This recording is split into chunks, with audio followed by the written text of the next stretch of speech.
right, so the first half of this week, we're going to cover something called symbiosis. And symbiosis is when you have organisms that are of different species, and through living together, they form a relationship. So there are three different kinds of these relationships. So commensalism, parasitism, and mutualism. And sometimes the relationship is good and sometimes the relationship is bad, but it's two species that are existing together in some sort of relationship. They're different species, like this parasitic lice here is sucking the blood of this fish. That's a relationship, but it's not a good relationship. And then there is commensalism. So commensalism here is one species benefits and the other one gets nothing. They're not harmed by it. They're not helped by it. They don't really know the relationship is happening. They're not really consenting to it, but that's because they're not really hurt by it. So an example here is polar bears often have cyanobacteria or algae growing in their fur. And so the algae gets a warmer place to live. It gets access to the sun because did you know that polar bear fur is not actually white, it's clear, and their skin is black. And so that allows the sun to kind of pass through their fur and absorb into their black skin.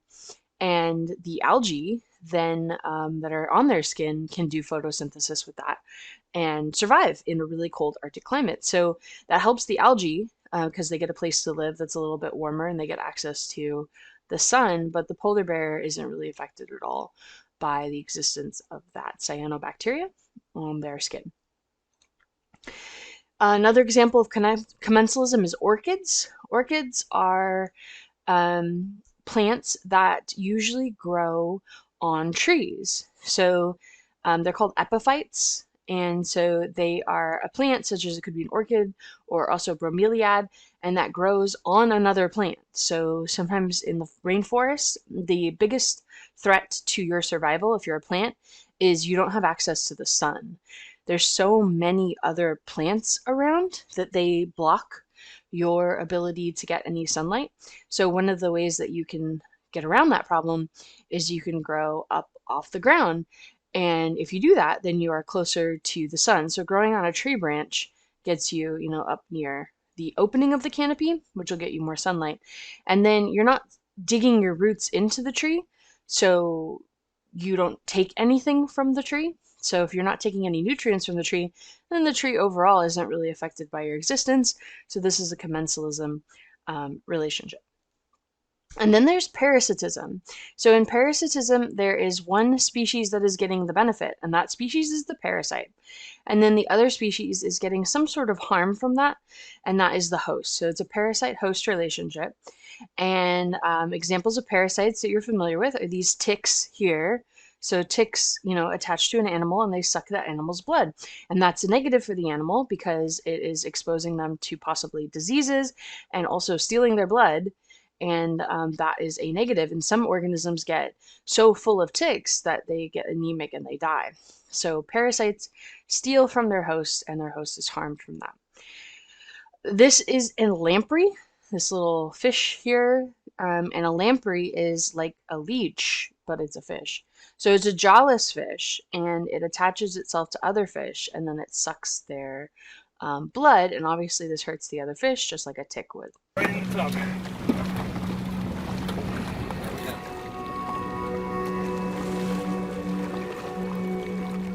Paddlefish in this stretch of the river are heavily parasitized by silver lampreys, and so almost every every paddlefish we see has numerous fresh wounds, scars, and actual lampreys attached.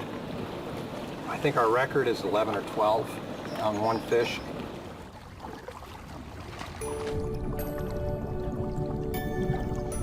As young, lamprey are blind and toothless.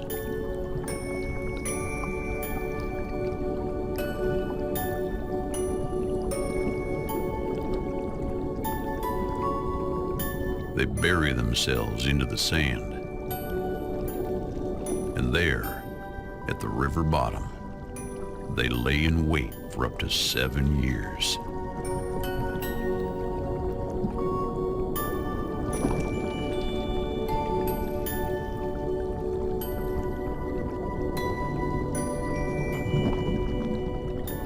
When they come out, they're a changed fish. Their gill holes are fully formed. They can see,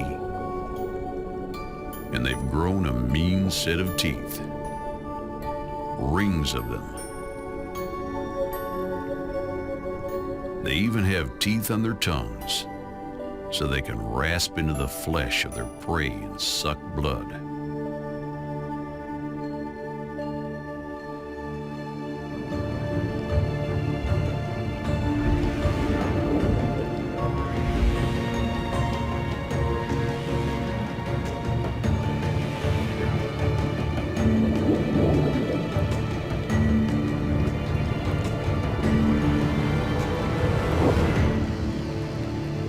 Once attached to a paddlefish, they suck out as much as they can. They rarely, if ever, kill the fish, but they leave terrible scars.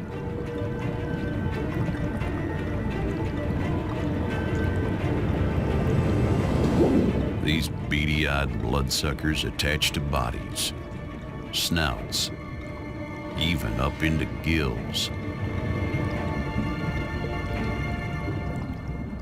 These are lamprey scars. You can even see the teeth marks on them. The lamprey are driven to the paddlefish by a need to feed.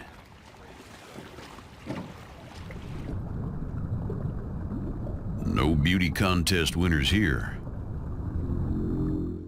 All right, so another example of parasites that you're familiar with are leeches, fleas, ticks, anything that sucks blood. Can be a parasite. You can also have internal parasites, which most often don't suck blood, but they eat what you eat. So like tapeworms, if you get a tapeworm in your intestine or your stomach, they will eat your food along with you. Roundworms live in your intestines. Heartworms live in the heart. This is something that dogs need to be treated for, particularly if you live in an area where the mosquitoes carry heartworm and see these worms can fill up a heart of a dog, and then they get so numerous that they block the blood flow in the heart, and then the dog dies. And once a dog has heartworms, there's not really anything that you can do about that. So there is a medication to give your dog like once a month, but we don't really have heartworms in this area yet. So those are internal worm parasites. And then mutualism. So mutualism is where both species are getting a benefit from the relationship. So it could be cleaning birds and cleaning shrimp. Here you have a rhino and what's called an oxpecker. So the oxpecker is hitching a ride on the rhino, and what the oxpecker is doing is eating the ticks or fleas or whatever, bugs are on the rhino. And that's beneficial to the oxpecker because they get food, they're eating the bugs, and it's beneficial to the rhino because he gets his parasites removed so they can live in a mutualistic relationship. Sloths. So sloths, moths, and algae. This is a three-way mutualistic relationship. So this is an interesting relationship here. So sloths are home for moths. There's these little kind of moths that are like only found on sloths. And then the moth poops on the sloth. And then there's an algae that lives on the sloth that eats the moth poop. And then that feeds the sloth, because then the sloth will like lick itself and eat the algae that is growing on its fur. So like this is a three-way benefit, but everyone is getting something out of this relationship. Sloths are a walking ecosystem, you guys. A cute little, slow-moving, smushy little walking ecosystem. I just want to hug and squeeze. It's just good old.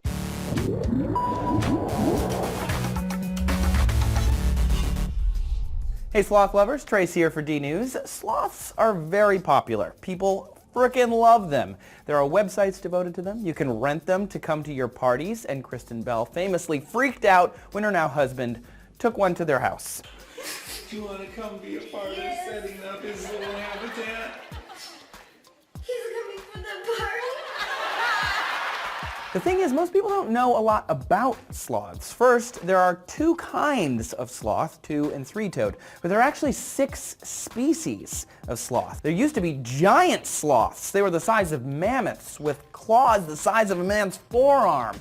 Sounds ferocious, but they ate avocados, you know, just saying. Sloths are native to the Americas and are arboreal. That is to say, they mainly live in trees. They only come down to the ground to take a poop. Their defecations fertilize trees, sure, but a new study from the University of Wisconsin-Madison explores how it provides a home for dung-eating moths, too. Once the larvae eat their fill and change into moths, the insects fly forth to find another sloth bum. Once back on their slothy home, they live in their fur, eating, pooping, dying, rotting. All in a sloth's butt. The moth's poo chunks and fur then become home to an algae, which serves to disguise the sloth, creating what the researchers call algae gardens, which the sloths then eat.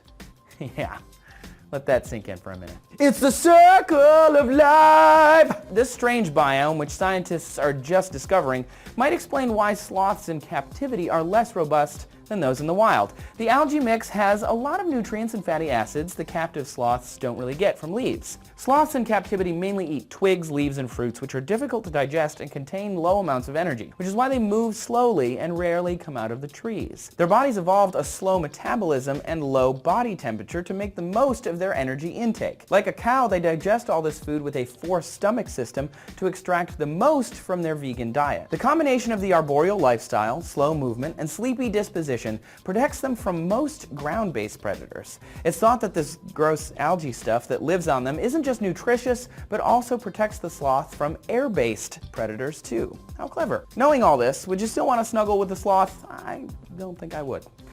All right, so you have this chart in your notes, so you need to add these dots. So for commensalism, one species is neutral and one species benefits, so you need a dot here and a dot there. For parasitism, one species is harmed and then one species benefits. And then for mutualism, it's two dots in the species benefit column. So this is the difference between those three relationships.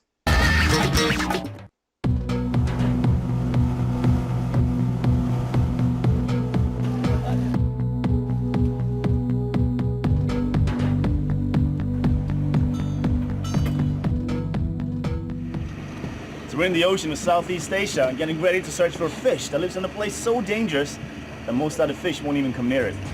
Ready? Let's go diving.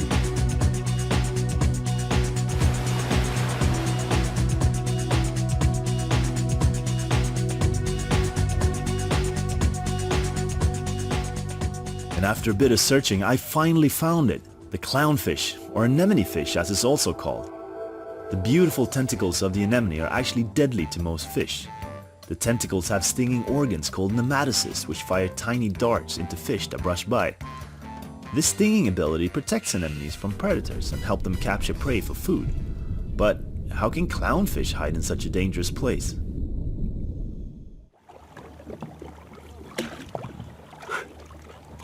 Well, that's because clownfish have a symbiotic relationship with anemones that is so important that clownfish are almost always found among anemones.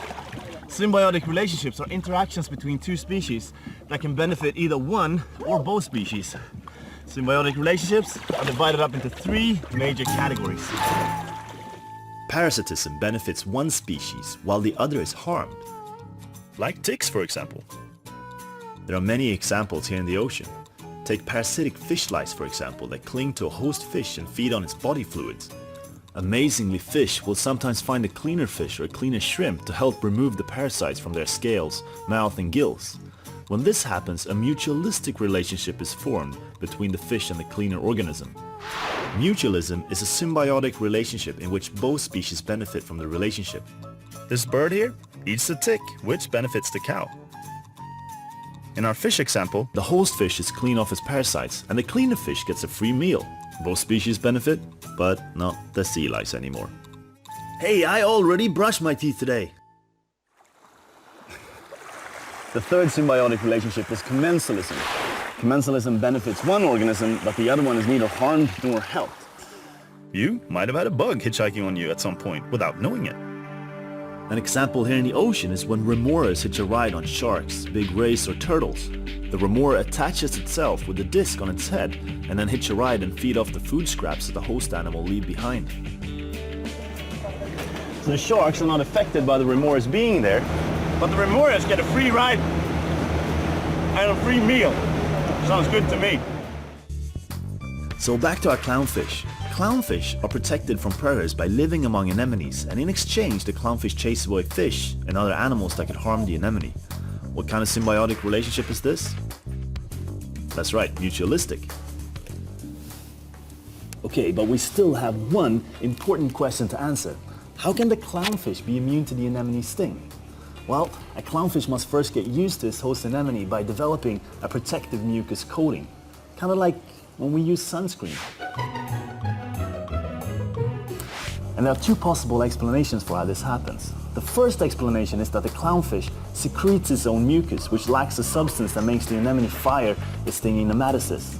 It's as if the clownfish had a protective force field or invisible cape. And the second explanation is that the clownfish uses mucus produced by the anemone. The unprotected clownfish initially touches the anemone with its fins, even getting stung slightly at first, but over time gains the protective mucus coating. Symbiotic relationships happen everywhere, even in our own bodies. Did you know that every time you eat yogurt, you're actually filling up your digestive tract with symbiotic bacteria? That's right, you become the host for these natural bacteria, and they help you process and digest the food that you eat every day. Alright, so next time you go outside, stop and look around and see how many symbiotic relationships you can spot around you and record what they are. And remember, never stop exploring your world.